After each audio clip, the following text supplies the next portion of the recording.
11वीच्या केंद्रीय प्रवेश प्रक्रियेला 27 मे पासून सुरुवात करण्यात आली होती.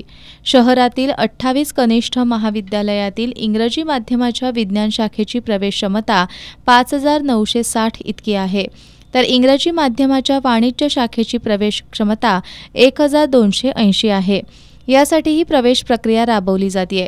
प्रथम फेरीची निवड यादी 21 जून रोजी जाहीर करण्यात आली. यानंतर दुसऱ्या फेरीची निवड यादी 3 जुलै रोजी जाहीर करण्यात आली. दुसऱ्या फेरीत इंग्रजी माध्यमाच्या वाणिज्य आणि विज्ञान शाखा मिळून 2,939 विद्यार्थ्यांना प्रवेश मिळाला होता. यातील वाणिज्य शाखेच्या सर्व विद्यार्थ्यांना दुसऱ्या फेरी अंती प्रवेश मिळाला होता. तर विज्ञान शाखेचे 2,213 विद्यार्थी प्रवेशापासून वंचित होते.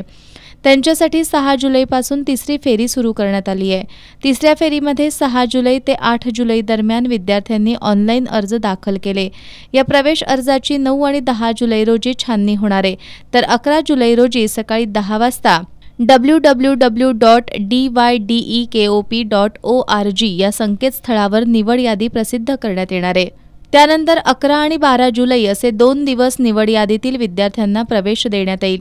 यानंतरही जर विद्यार्थ्यांना प्रवेश मिळाला नाही तर त्यांच्यासाठी चौथ्या फेरीचं नियोजन करण्यात येणार असल्याची माहिती शिक्षण उपसंचालक कार्यालयाच्या वतीनं देण्यात आली.